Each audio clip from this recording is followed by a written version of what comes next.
O preço do café pode ser influenciado por vários fatores, incluindo a oferta e a demanda, as condições climáticas, as flutuações cambiais. Para saber como que deve ficar o mercado em 2024, eu converso agora com o analista de inteligência de mercado da Stonex, Fernando Maximiliano. Boa noite, bem-vindo, Fernando.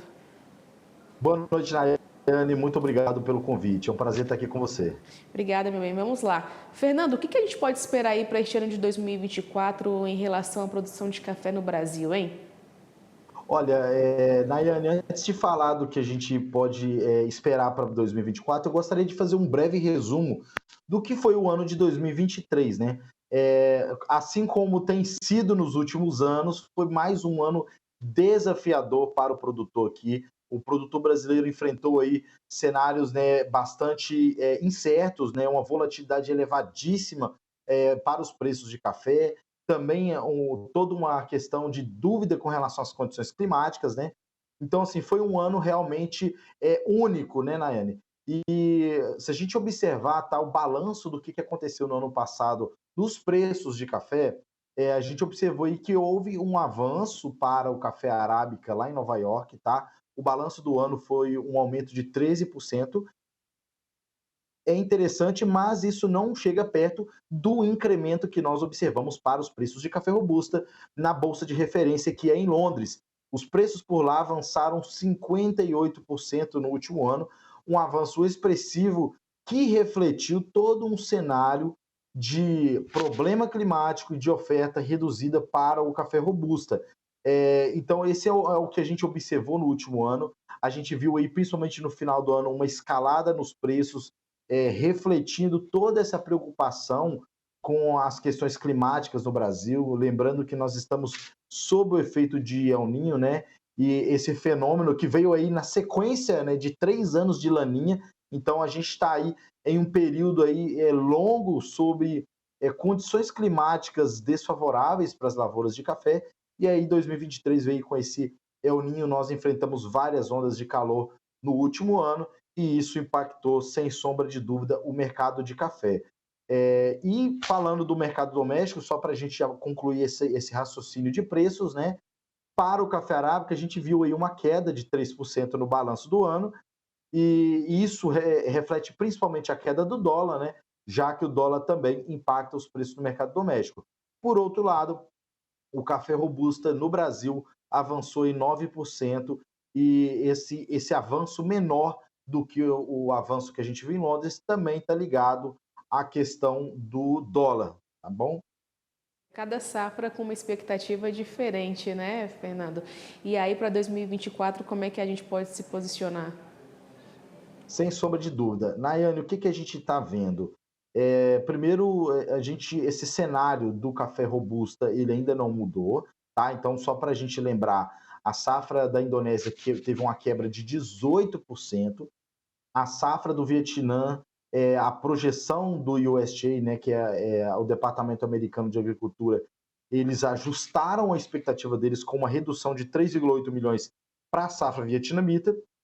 Então, esse cenário de oferta limitada para o robusta, ele deve seguir, né, nos próximos meses, mas nós estamos aí no período de colheita lá no Vietnã, e apesar da safra ser menor, né, nós teremos aí essa disponibilidade desse café nas próximas semanas. Na realidade, esse café já está começando a chegar no mercado, isso tende a arrefecer no curto prazo essa questão da disponibilidade de café.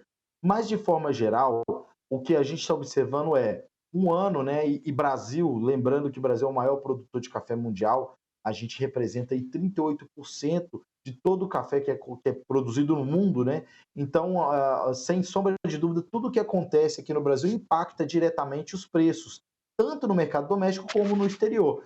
E a gente está num cenário em que as lavouras, a princípio, né, existia um otimismo com a produção, né? Ainda existe, de certa forma, um otimismo com a produção em 2024, uma expectativa que essa produção fosse bem abundante, né? Só que a gente viu as condições climáticas, como eu comentei no final do ano passado, em períodos críticos, que é o período de chumbinho, expansão dos frutos, e isso teve um certo nível de impacto, né, em algumas regiões, né? A onda de calor, lembrando que se a gente tem por exemplo, temperaturas acima de 34 graus por períodos prolongados, isso traz um impacto severo, pode trazer um impacto severo para as lavouras. Lembrando que algumas regiões também tiveram volumes de chuva muito abaixo da média, tanto em outubro, novembro, como em dezembro. Então, existe essa perspectiva de que a safra do ano que vem ela não vai atingir o potencial que ela poderia atingir, mas seria uma safra um pouco maior, tá? Então, essa é uma das perspectivas aí que a gente vê para a safra brasileira e, claro, isso tende a impactar o mercado de café. Então, nesse contexto, a gente vai ver aí a divulgação de várias estimativas para a produção brasileira ao longo das próximas semanas, e o mercado vai estar de olho nisso. Lembrando que nós, da Stonex, vamos divulgar o nosso número oficial em meados de fevereiro deste ano. Agora, Fernando, quando a gente fala em questão de mercado interno e externo, estou com um tempo um pouco reduzido aqui para você responder, mas eu queria uma avaliação sua aí em relação à exportação e consumo interno mesmo.